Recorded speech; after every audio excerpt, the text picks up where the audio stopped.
Well, finally happened. First major issue with the Suzuki. Nothing catastrophic or crazy, just had a problem on a hot day.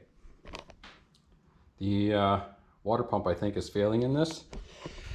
And she was on her way to work the other day and she called me and basically said that it was starting to overheat. Now, I knew something was going on with this because after you drove it for a while and you parked it, you would see green fluid leaking on the ground. Now, initially I thought, well, green fluid could be either coolant or AC fluid. But apparently it turned out to be coolant. I don't know if you can really see it, but there's a little drip there. So it turns out that it's actually coolant dripping out of this thing. And looking online and reading, it doesn't look like the water pump is too bad to change in this thing. If you look down there, right in there is the water pump. It says AC Delco on it right down in there. So it's not a horrible job from the looks of it. You got a lot of little stuff has to come out. So like the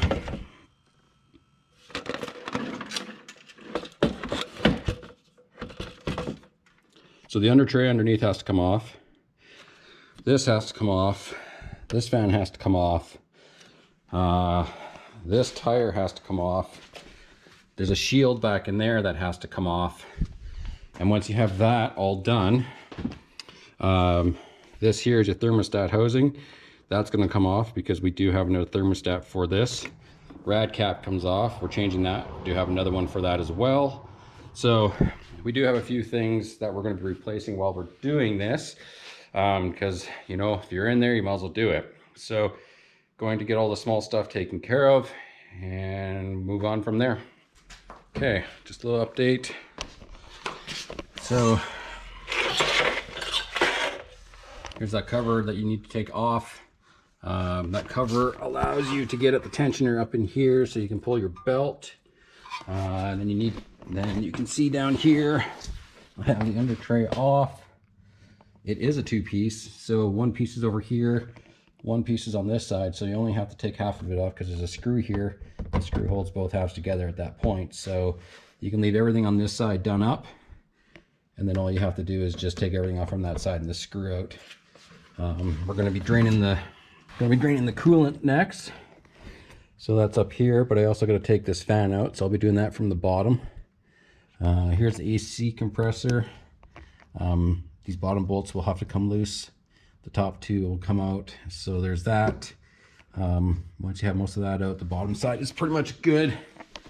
And then it's working from the top. So like I said, you got the fan, the bottle, the two AC, the thermostat, and a few other things here. All right, so I'm a little bit further into this. And while I was working on this, I don't necessarily think that my issue is with the water pump itself. You can see that I have thermostat housing off there. And when I was taking it off, that thermostat housing has 3 bolts on it.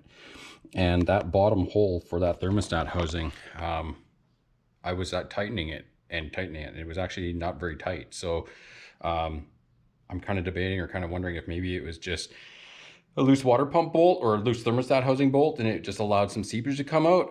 I don't know, but yeah, so thermostat housing is now off, sitting aside, so I'll be putting the thermostat in there. Caps on, that'll be coming off pretty quick.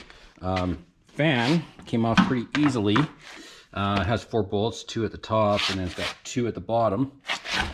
This one, real easy to take off. This one, there's a cross member or a support brace or something in the way, so you can only use a box and wrench on that one. So if you're kind of like me and when you're dealing with tough bolts that go in places like this, all I will do is put that one, and this one on down here and screw this one, because who needs it, right? Three will hold this in just fine. So just moving along here pretty good. Next will be to take the top of this off, or take I don't honestly know if I need to take the AC compressor off. Everyone that was doing it was showing that, but I don't know if I actually need to take it off. So I've taken the 2 bottom bolts off, but I'm going to see if I can just leave the top 2 on, because I don't see a need or a reason why they need to come off. But if I figure out the why, I'll let you guys know. I got you on here. You can see right here is this fitting. There's a bolt underneath that holds this pipe to this housing, so you have to take that bolt off. It's a little tight under there. You might be like 1/4 inch ratchet if you can, or a 10 mil wrench if you can, but you got to get that off. It's just this heat pipe, that coolant pipe that runs across and then down under there. There is a bolt underneath there. Again, not 100% sure if I'll need to take that one off, but maybe. So again, I'll just let you guys know. So that's where I'm at. Just thought I'd let you guys know and see what's going on, and contemplating whether I had to do all this. But because I don't know the history of this car, you know, I'm in this far, so let's just put a new water pump thermostat and call it a day. And then that way I know that when it comes time to get cold in our climate, then there shouldn't be any problems. So I'm going to continue working, and if I come into something, I'll let you guys know. Okay, so I figured out why you need to drop the AC compressor in this. So your other water pump bolt is right down there at the bottom of my finger, and you could technically get a box and wrench in there and pull it, but the problem is that the distance between these two is going to be isn't going to be enough, so that when you pull this bolt loose, as you can see, there's not much space in there, so this cooling line is going to get in the way. So to fix that, you got to drop the AC compressor so that this can move out of the way for that. So if you're wondering in the future, yeah, you got to pull the AC compressor so you can get at that bolt. All right, so the old water pump is out with the housing. There's the O-ring, AC Delco, thermostat housing. So I'll clean that all up, make that look good, make sure that doesn't leak. And here's the new water pump. So not too much. 4 bolts, propeller, and basically all you got to do is you undo these 4 bolts, take the pulley off, and there's 7 or 8 bolts around the perimeter of this. Take those all out, and they're there. And they're all the way around that. So you take those out, and the water pump can come off, and then you put the water pump on. There's a gasket and an O-ring in the box, so I'll make sure the gasket's on. Put some RTV sealant on it just to give it a little bit of extra to make sure it doesn't leak, and then we'll put it back in the car with the new O-ring, the new gasket for the water pump, and then we'll put the new thermostat and its new gasket in, and then we'll take the next steps from there and keep moving on forward. The job hasn't been overly difficult. It's just everything is in really tight quarters, and it's just little fiddly things here and there, but otherwise I think it's going all right. Just a warm day in my shop. You can see it's 30 degrees in here, so it makes me a little warm, but still plugging along and just keep on going. Okay, just want to show a quick gotcha. This is the new water pump, old water pump. So just make sure that on your old one, if it ends up coming out of the dowels, that you transfer those over, because you don't get replacements. So make sure on your old one, if the dowels come out, they come back in. Okay, so one of the issues I was having here is, if you look right down in there, right about where my finger is, that's the opening for the water pump housing. And if you look on this side, you can see here is that hole. Now, the old O-ring was junk. It was pretty flat on one side, so the O-ring was worn out. But this new O-ring is just a hair bit bigger than the cutout for this, so it's a little bit floppy. And because it's a little bit tight trying to get this back into the car, all I did was just take a little bit of my RTV sealant, just put a little bit around inside there just so that this O-ring can catch it, and then just lightly put a little bit around the top, and then cleaned off any excess. And then basically it's kept this O-ring in there good. So if your O-ring is too big, or you're not finding it's fitting into that groove very well, just throw a little bit of RTV on there, or some sealant or Vaseline or whatever you got, just to make sure that the O-ring doesn't drop out, because this O-ring is basically the only thing that you've got between this housing and the block from a leak. And it would really suck if this O-ring became dislodged or didn't seat properly and you tighten this all down and put coolant back in and turn your car on.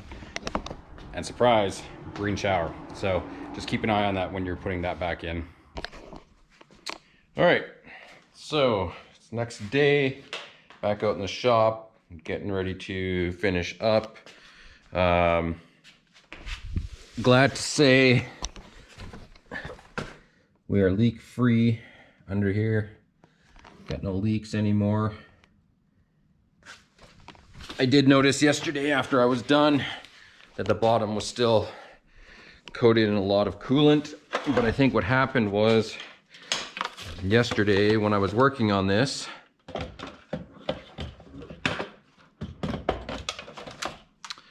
I forgot this was here. So I had my hand down on the bottom rad hose squeezing it, and it came up and spurted out. So I think it just, sorry, I got kind of sidetracked here.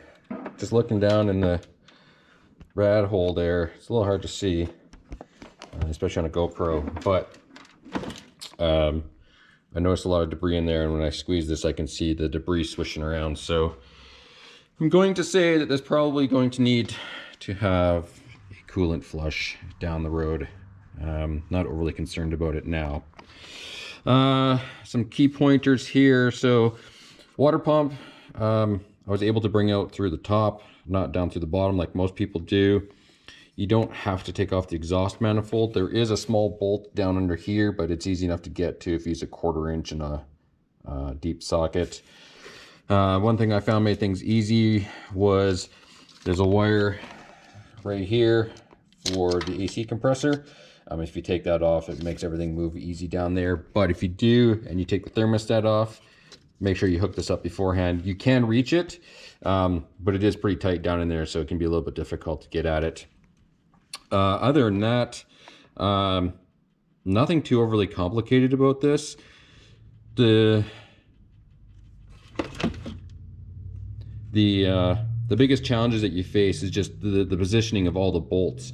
They're all in extremely tight positions, obviously being a smaller car, so it takes a little bit longer to get a lot of them out, but I find that if you use a 1/4 inch drive with a lot of this stuff, they came out pretty quick. So basically everything is back together and sealed up. So from there, I got to put the AC bolts back in and get those tight, tensioner back on, and once that done and the fan is on, I got to empty out the overflow bottle. There's a lot of debris in the bottom of that too, so I'm going to try and get as much debris out of this as much as possible. So I'll get all that stuff in, and then we'll have to get the car up to temperature and running to get the thermostat cycling. I do have one of the handy rad fill stingers, make it easy to bleed these, but the front of the car is up considerably higher, so it shouldn't be too bad. But yeah, just gonna continue working on this and go from there. Okay, so I got everything back together. No leaks on the floor. Everything's heating up. Still getting a lot of bubbles coming out, so there's still some air in the system.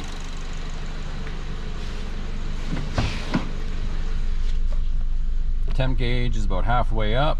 It's been taking a while. So now basically what I'm doing is I'm just waiting for the air to get out of the system, thermostat to open. I'm going to say, because I can see some coolant on the hose down there, this thing is starting to spurt, so we'll close this. We may have to put a cover over that, because this thing likes to starts coming up out of the top there, and then it'll start making a big mess.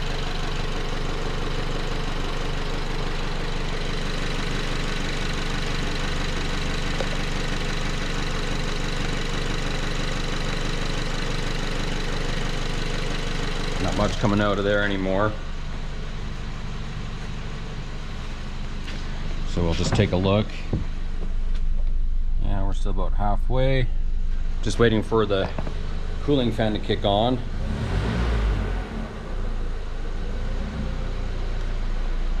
Oh, I just heard it. Maybe? Nope. So Yeah, so now we're just waiting for the cooling fan to kick on to make sure that works. Our temp gauge is halfway up, so that's a good sign. So let's open up the thermostat, or turn on the heater. Maybe we can get the thermostat to open.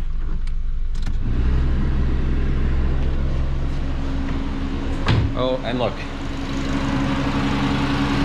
Fan's on. And we still got no leaks. So we're good. So we're just gonna shut this down. And we'll call this one good.